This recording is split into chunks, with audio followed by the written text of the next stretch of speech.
The fridge ritual, a mansion frozen in time. Victor Langston's mansion stood like a sentinel on the cliffs of Cape Elizabeth, Maine, its white stone facade glowing under the moon's pale light. The estate was a masterpiece of architecture, with towering columns, sprawling gardens, and floor-to-ceiling windows that reflected the restless Atlantic Ocean below. Inside, the air was heavy with the scent of polished wood and old money, but there was a coldness that no chandelier or roaring fireplace could dispel. The mansion was a mausoleum, its heart stilled by the death of Aaron Langston, Victor's only son, in a car accident 3 years prior. Victor, a billionaire tech titan, had built his empire from a single line of code written in a cramped dorm room decades ago. His company, Langston Dynamics, revolutionized data encryption, making him one of the wealthiest men in America. But wealth couldn't shield him from loss. Aaron's death at 25 had shattered Victor's carefully constructed world. The mansion, once filled with Aaron's laughter and reckless energy, now echoed with silence. The staff, maids, chefs, groundskeepers, moved like ghosts, their voices hushed, their movements precise, as if any misstep might awaken Victor's wrath. Victor himself was a man of contradictions. At 62, his silver hair and sharp gray eyes gave him the appearance of a hawk, always watching, always calculating. He demanded perfection, not just from his employees but from the world itself. His temper was legendary, a force that could reduce seasoned executives to stammering apologies. Yet beneath the surface, there was a fragility he refused to acknowledge, a grief so deep it had carved hollows in his soul. Among the staff was Elsa Moreau, a maid who seemed to belong to another time. At 30, she was slight, with soft brown eyes and a quiet grace that made her nearly invisible. Her dark hair was always pulled back in a neat bun, her uniform crisp despite the long hours. She cleaned with a meticulousness that rivaled Victor's own, but there was something about her that set her apart. She didn't gossip with the other maids, didn't linger in the servants' quarters. She moved through the mansion like a whisper, her presence felt only in the absence of dust or the gleam of polished silver. But Elsa had a ritual, one that puzzled and unsettled the staff. Every day at precisely 300 p.m., she would pause her duties and stand before the kitchen's massive stainless steel refrigerator. She didn't open it, didn't reach for a snack or a drink. She simply stood there, her hands clasped, her gaze fixed on the fridge door, as if it held a secret only she could decipher. Sometimes she'd linger for a moment, sometimes longer, her lips moving in a silent prayer before she returned to her work. The other staff noticed. In the dim light of the servants' quarters, they whispered their theories. "She's strange," said Maria, the head housekeeper, her voice low as she folded linens. "Who just stares at a fridge? Maybe she's not right in the head. Maybe she's stealing," suggested Tom, the groundskeeper, his calloused hands pausing over a cup of coffee. "Checking what's inside, planning to take something when no one's looking." But the inventory logs, meticulously checked by James, Victor's butler of 20 years, showed no missing items. No fruit, no yogurt, no leftovers had disappeared. Still, the whispers grew, weaving a tapestry of suspicion around Elsa. She was an enigma, and in Victor's world, enigmas were threats. Victor had noticed, too. From his office on the mansion's 3rd floor, where monitors displayed feeds from security cameras, he'd watched her ritual. Day after day, the same scene: Elsa, standing motionless before the fridge, her face unreadable. It grated on him. His life was built on order, on reason. Her behavior was a disruption, a puzzle he couldn't solve. And Victor Langston did not tolerate puzzles. The breakdown the kitchen was a cathedral of efficiency, its white cabinets and granite countertops gleaming under fluorescent lights.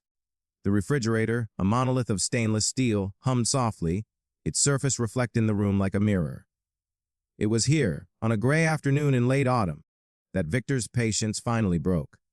He stormed into the kitchen, his polished shoes clicking against the marble floor. Elsa stood by the fridge as she always did, her hands folded, her eyes distant. The other staff, Maria, Tom, a young dishwasher named Lily, froze, sensing the storm in Victor's stride. Caught again. Victor's voice was a thunderclap, shattering the kitchen's silence. "You think I wouldn't notice? You come here every day, lurking like a thief in my house!" Elsa flinched, her shoulders tensing, but she didn't step back. Her eyes met his, calm but guarded, and for a moment Victor felt a flicker of unease. There was no fear in her gaze, only a quiet resolve that made his anger burn hotter. Elsa began, her voice soft, almost swallowed by the echo of his outburst. You just what? Victor snapped, stepping closer until he towered over her. He slammed the fridge door shut, the sound reverberating like a gunshot. Steal. Lurk. You think I'll pity you.